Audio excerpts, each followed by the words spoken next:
Today's story is Disney Winnie the Pooh, The Sweetest Christmas.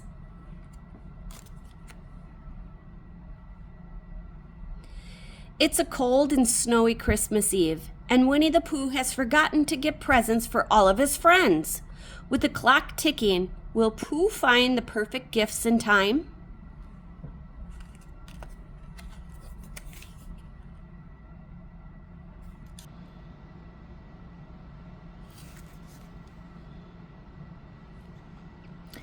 One snowy Christmas Eve, Winnie the Pooh looked up and down, in and out, and all around his house. He had a tree set up in his living room. It was decorated with some candles and honey pots. Pooh looked at the tree and tapped his head. "Something seems to be missing," he said. He walked over to the window and peered outside. Then he walked back to the tree and thought some more.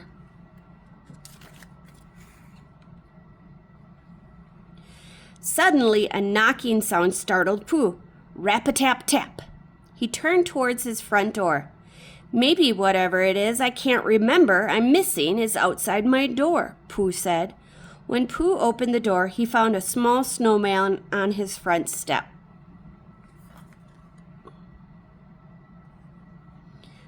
"Hello, Pooh Bear," the snowman said as he shivered. Pooh thought the voice sounded very familiar. He invited the snowman inside.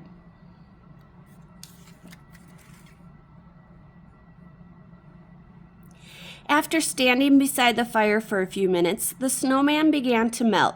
The more he melted, the more he started to look like Piglet. "Oh my," said Pooh. He was happy to see his friend instead of a snowman. "Oh my," said Piglet. Now that the snow had melted off him, he could see Pooh's glowing Christmas tree. "Are you going to hang popcorn on your tree?" Piglet asked. "There was popcorn," Pooh admitted, "but I ate it. Now I only have string." Pooh thought for a second, wondering if he was supposed to get more popcorn. But that wasn't it either.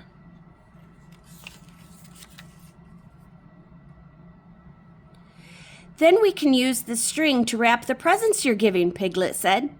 Something began to tickle at Pooh's brain. It was the something missing that he hadn't been able to remember. "I forgot to get presents," Pooh exclaimed.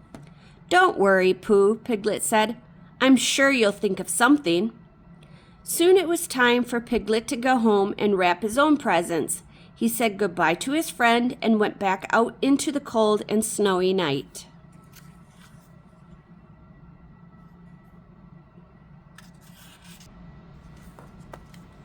Pooh stood beside his tree and tapped his head while he thought. Where could he find presents for his friends? It was already Christmas Eve. Was it too late? He thought some more. He sat down in his cozy chair. Then he got up and had a small smackerel of honey. He peered out of the window and watched the snow fall. Then he had an idea. He still didn't know what to do about the presents he'd forgotten, but he knew where to find help.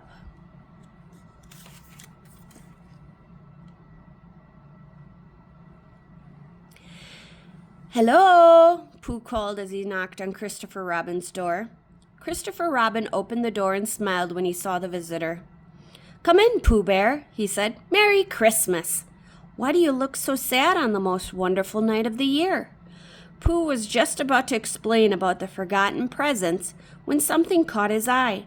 He pointed at the stockings over the fireplace. "What are those for?" he asked.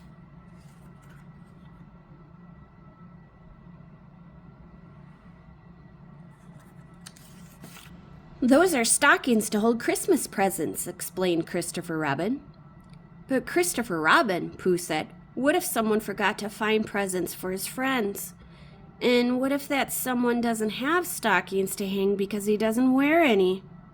Pooh looked down at his bare feet, then back up at Christopher Robin. "Silly old bear," Christopher Robin said.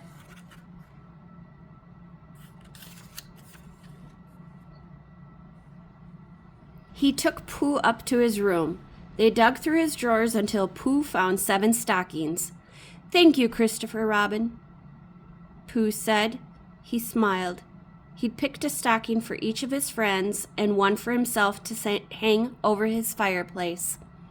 He hurried off to deliver the stockings to his friends. As he walked through the 100-acre wood, he thought about the presents he still needed for the stockings. "I will get the presents later," Pooh said to himself. "The stockings come first." Pooh stopped at each of his friends' houses. Everyone was asleep. He quietly hung the stockings where his friends would find them. Each one had a tag that read, "From Pooh."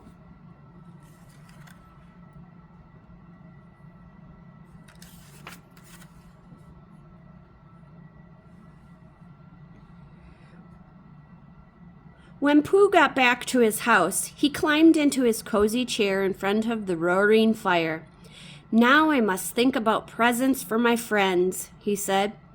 Pooh was tired from finding the stockings and delivering them to his friends' houses. Before he knew it, his thinking turned into dreaming. He was fast asleep. The next morning, Pooh woke to a loud thumping noise. Thump-a-bump-bump. "I wonder who that could be," he said. He climbed out of his chair and opened the door. "Merry Christmas, Pooh!" his friends cried.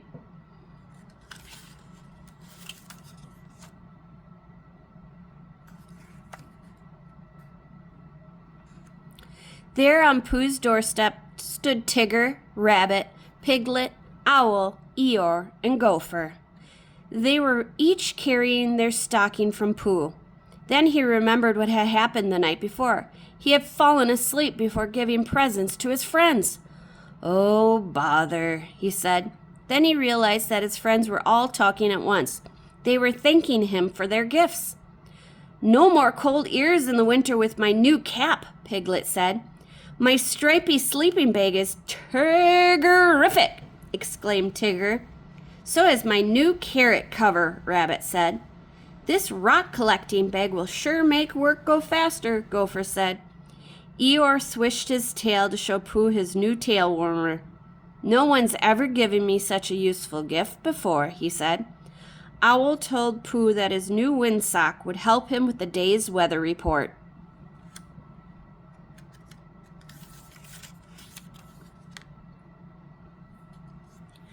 Pooh looked at his friends. They were very happy with their stockings, even though there weren't any presents in them. "Something very nice is going on," Pooh said. "It is very nice, Pooh Bear," Piglet said. "It's called Christmas, Buddy Bear," Tigger said. He patted Pooh on the back. Then Pooh watched in surprise as each of his friends placed a honey pot in his own stocking.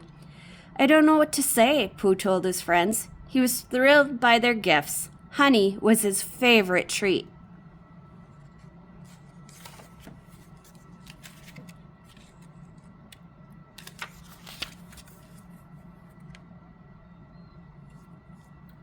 "Christmas is a wonderful time of year," Rabbit said, "especially when you have good friends to share it with." "Yup," Tigger agreed, "but I know how we could make the day even sweeter." He looked at the honey pot in Pooh's hands. An idea tickled at the back of Pooh's brain. "Let's all have lunch together," Pooh said. He passed out the honey pots his friends had just brought him. Christmas, what a sweet day indeed. The end. Thanks for listening. Bye.